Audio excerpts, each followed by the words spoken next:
जय सिया राम, जय हनुमान जी। दोस्तों आइए 2 मिनट हम सुंदरकांड पाठ को सुन लेते हैं। फिर उसके बाद बहुत ही महत्वपूर्ण विषय पर आज हम लोग बात करेंगे कि जीवन में दुख क्यों आता है और इस दुख से कैसे हम निकले, कैसे हम इस दुख से सुख की तरफ बढ़े और कैसे हमारे जीवन में सब कुछ अच्छा हो, हम जीवन में उन्नति करें, तरक्की करें, अपने लक्ष्य को प्राप्ति करें, सद्बुद्धि के साथ हम कैसे आगे जीवन को जिए। तो आइए दोस्तों, सबसे पहले मात्र 2 मिनट हम सुंदरकांड के पाठ को सुनते हैं। पुनः उसके बाद हम अपने विषय वस्तु पे आते हैं।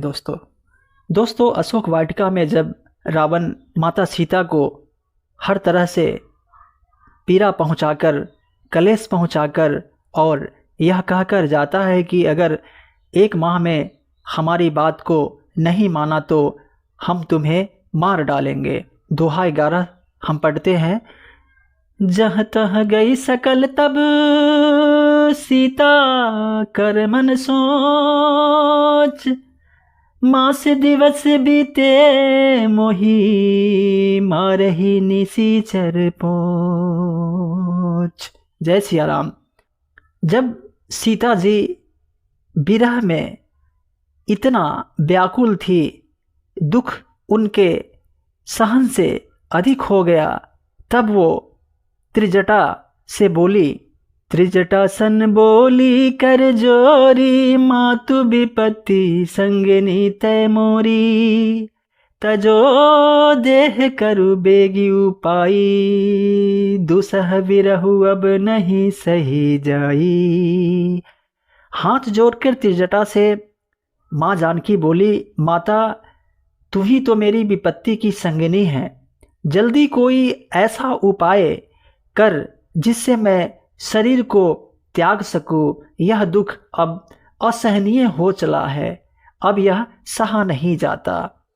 आनी काठ रचु चिता बनाई, मातु अनल पुनि देह लगाई, सत्य करहि मम प्रीति सयानी, सुने को श्रवण सूले संबानी।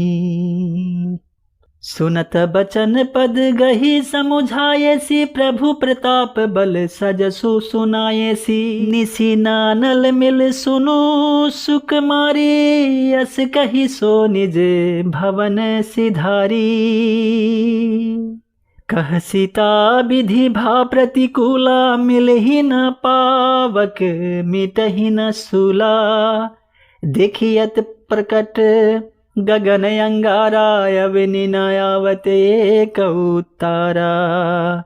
पावक में शशि स्रवत न आगे, मानहु मोहि जानी हत भागी, सुनहि बिनय मम बिटप अशोका, सत्य नाम करु हरु मम शोका। माता सीता विरह से व्याकुल है, चंद्रमा अग्नि में है और उनसे कहती है कि तू ही हमें अग्नि दे दे, किंतु यह भी मुझे हतभागिनी जानकर अग्नि नहीं देती। हे अशोक वृक्ष, तू ही मेरी विनती सुन ले, मेरा शोक हर ले, मुझे अंगारे दे और अपना नाम सत्य कर ले। नूतन किसले अनल समाना, देही अग्नि जनी करहि निदाना, देखी परम बिरहा कुल सीता, सोचन कपही कलप संबिता। हनुमान जी सीता जी के इस क्षण को देख रहे थे, इस क्षण में वो कितनी व्याकुल है, उनका पीड़ा का घनत्व कितना अधिक है, इसे देखकर हनुमान जी बहुत ही दुखी हैं। कपि करी हृदय विचार, दिन्हि मुद्रिका डारी तब, जनु अशोक अंगार दिन, हर्षि उठी कर गहे राम।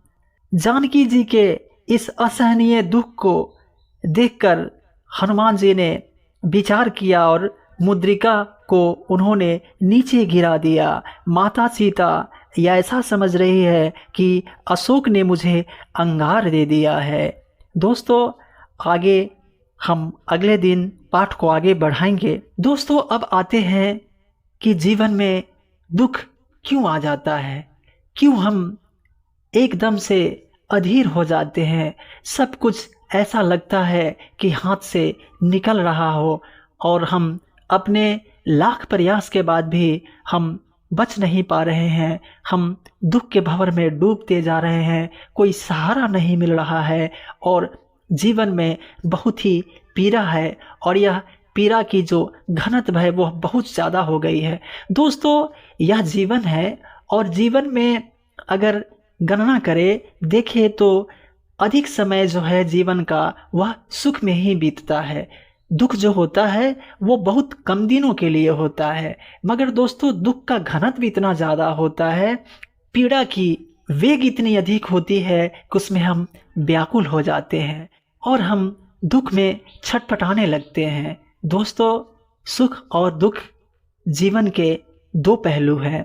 दोस्तों, सुख के समय हम विस्मित हो जाते हैं कि जो भी कुछ हमें मिला है वह ईश्वर की कृपा है।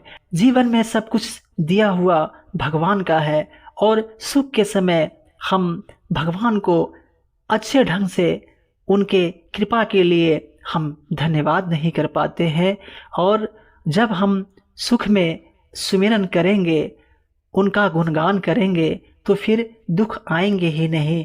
तो दोस्तों, सुख के समय में हमें धीर के साथ जीना चाहिए और हमें यश के काम में, प्रभु के काज में भी वक्त को देना चाहिए। हमें जो भी कृपा प्रदान ईश्वर ने की है, हमको उसमें किसी तरह का अभिमान नहीं करके एकदम धीर भाव से हम जीवन को अगर जिएंगे तो ये दुख नहीं आता है। हर स्थिति में हम उनको याद करेंगे, उनकी पूजा करेंगे और उनके कार्य को करेंगे। कार्य करने का मतलब है कि हम सत्य के राह पे चलेंगे तो फिर ये दुख और सुख दोनों से हम ऊपर उठ जाएंगे। दुख के समय में अपने पर विश्वास रखें और ईश्वर पर विश्वास रखें। जब हम ईश्वर के शरण में आ गए हैं तो मेरे जीवन के हर दुख का हरण वो कर ही लेंगे।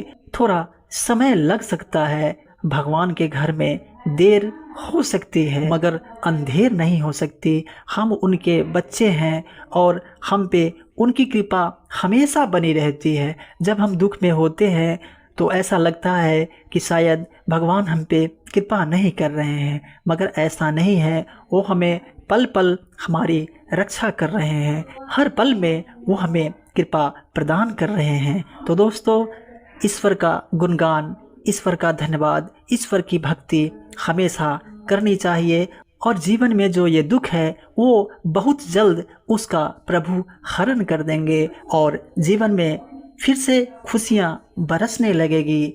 इसी बात के साथ राम जी की जय, हनुमान जी की जय। मर्यादा पुरुषोत्तम राम माता जानकी सभी का कल्याण करे। तो आज के लिए इतना ही। अगले वीडियो में हम फिर मिलते हैं, तब तक के लिए प्रणाम, बहुत बहुत धन्यवाद। जय सिया राम, जय हनुमान जी दोस्तों।